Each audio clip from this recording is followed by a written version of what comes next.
Hello बच्चों, चलिए प्रश्न को पढ़ते हैं। स्कैंडियम +3, टाइटेनियम +4, पैलेडियम +2 एवं कॉपर +2 आयनों में सही विकल्प को चुनिए। ए सभी अनुचुंबकीय होते हैं, बी सभी प्रतिचुंबकीय होते हैं, सी स्कैंडियम टाइटेनियम अनुचुंबकीय होते हैं तथा पैलेडियम और कॉपर प्रतिचुंबकीय होते हैं, डी स्कैंडियम टाइटेनियम प्रतिचुंबकीय होते हैं तथा पैलेडियम और कॉपर अनुचुंबकीय होते हैं। तो चलिए प्रश्न की मुख्य अवधारणा पे बात करते हैं। अवधारणा: अयुग्मित इलेक्ट्रॉन युक्त आयन, अयुग्मित इलेक्ट्रॉन युक्त आयन अनुचुंबकीय होता है, अनुचुंबकीय होता है क्योंकि उसका चुंबकीय आघूर्ण होता है, उसका चुंबकीय आघूर्ण होता है, आघूर्ण होता है। तो पहले देखते हैं स्कैंडियम +3, स्कैंडियम +3। स्कैंडियम का परमाणु क्रमांक 21 होता है, इसका विन्यास होता है 3d14s2। तो 3 इलेक्ट्रॉन निकल गए तो ये विन्यास रह जाएगा 3d0, क्योंकि मूल अवस्था में स्कैंडियम जब 21 परमाणु क्रमांक होता था तो ये होता था 3d1 4s2। तीनों इलेक्ट्रॉन निकल गए तो ये 3d शून्य आ गया, यानी यहां पर अयुग्मित इलेक्ट्रॉन n का मान 0 है, n है अयुग्मित इलेक्ट्रॉन, अयुग्मित इलेक्ट्रॉन। तो फिर ये क्या हो जाएगा, प्रतिचुंबकीय हो जाएगा, प्रतिचुंबकीय। यानी प्रतिचुंबकीय का मतलब होता है चुंबकीय क्षेत्र से प्रतिकर्षित होते हैं। फिर दिया है टाइटेनियम +4।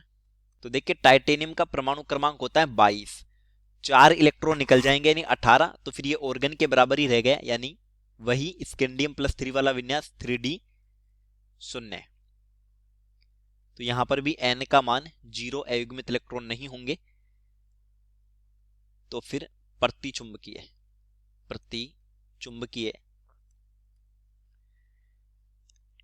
फिर दिया पैलेडियम +2, पैलेडियम +2, इसका परमाणु क्रमांक होता है 46। मूल अवस्था में इलेक्ट्रॉनिक विन्यास होता है पैलेडियम 46 और मूल अवस्था में विन्यास होता है 4d10 5s0। तो ये जब +2 में आएगा तो ये हो जाएगा 4d8। तो यहां पर अयुग्मित इलेक्ट्रॉन होंगे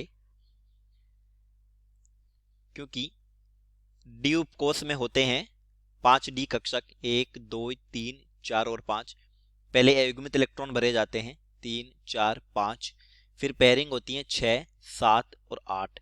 तो अभी यहां पर n का मान 2 है तो ये क्या होगा, अनुचुंबकीय होगा, यानी पैलेडियम +2 हो जाएगा अनुचुंबकीय, यानी ये चुंबकीय क्षेत्र से आकर्षित होंगे। और एक दिया है कॉपर +2। तो कॉपर मूल अवस्था में परमाणु क्रमांक होता है 29, तो इसका इलेक्ट्रॉनिक विन्यास होता है 3d10 4s1। तो 2 इलेक्ट्रॉन निकलने के बाद ये विन्यास रह जाएगा 3d9, यानी यहां पर भी अयुग्मित इलेक्ट्रॉन होंगे